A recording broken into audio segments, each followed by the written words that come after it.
Elizabeth Ablah, and I'm at the University of Kansas School of Medicine in Wichita. I'm an associate professor in the Department of Preventive Medicine and Public Health. Whirlpool, Kansas really is fervent in believing that good health is good business. And so if we think about productivity, that's a really big component of a wellness initiative. We see consistently that employees are reporting that they're more productive as a function of having participated in worksite wellness. But we've also seen outcomes such as less absenteeism, lower healthcare costs, improved retention and recruitment, and improved morale. And even one of those, when that changes, it changes the culture of the worksite. And that's a really exciting place to be. About a decade or so ago, as health insurance costs were just going through the roof. And we kept saying, goodness sake, how are we going to be able to do this? And one of the suggestions is, well, you need a wellness program. So if your people are healthier, you're going to spend less on health care, premiums can go down, which the employees share in too. So it's win-win-win. Everybody's better. About 2 years ago, we got a little more serious and said, you know what, we're going to make it a tobacco-free campus. That one's such an obvious. It's got a financial impact that's immediate. And at the same time, I know that's a really difficult thing. And so we need to come along beside and help.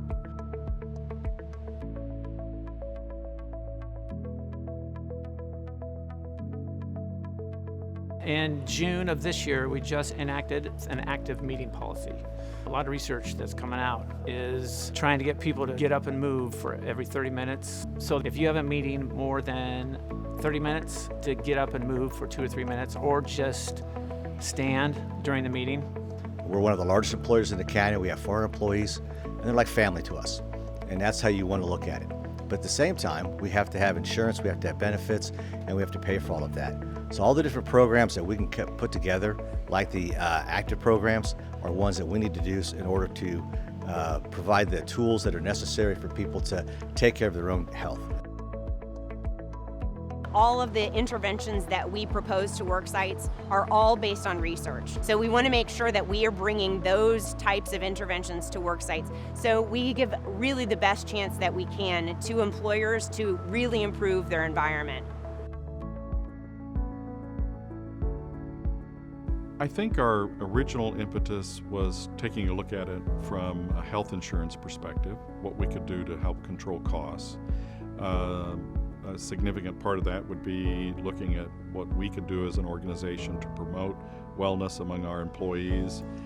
We've implemented a lot of policies over the years. The one that was probably the biggest challenge, and that is fairly new, is the food and beverage policy that it talks about making sure that employees, when we're spending money, KU endowment money on our employees for food, that it fits certain guidelines. We like fiber, we like fresh fruits and vegetables. We don't do soda or any kind of pop. Those are some of the basics of our guidelines. The two most important programs or initiatives that we have within the wellness program probably would be the activity trackers, and then in addition to that, our on-site biometric screenings.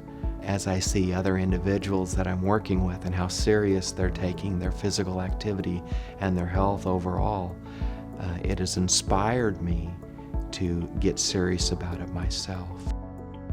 Prevention is an investment to be maximized, not a cost to be justified. If I'd have known I was going to live this long, I'd have taken a little better care of myself. And while we all laugh about that, it's one of the smartest things you're ever going to hear. And if you would learn it, you'll appreciate it. If someone came to me and they said, we're thinking about starting a wellness program, my first response would be, you're 5 years behind. And you need to get moving, because one of the most important assets in any system is your personnel, is your people. And these folks need to be happy, they need to be healthy, they need to be supportive of the county. And one of the ways to do that is to be supportive of them. One of the gentlemen who was the head of a credit union said, well, my main message learned today is that I have not been doing anything with worksite wellness and all of my competitors have. So, starting to think about it as what can we do for our employees, but also what can we do for our business? As we go through and we've been on this journey, we're able to show that we care. As we show we care, we create trust. As we create trust, then it makes our workplace more effective and more efficient. We know that people in our company like our program, that it helps with recruiting and retention. I think people really feel like we care about them, and I think that goes a long way. It makes it a better work environment. We have over 500 families represented here that we care deeply about. There's so much benefit to be had from a wellness program to take better care of your health. It's supposed to be health care, not sick care. So if you treat it as health care and you're treating the cause of the problem instead of treating the symptoms, you're going to look at wellness in an entirely new lens.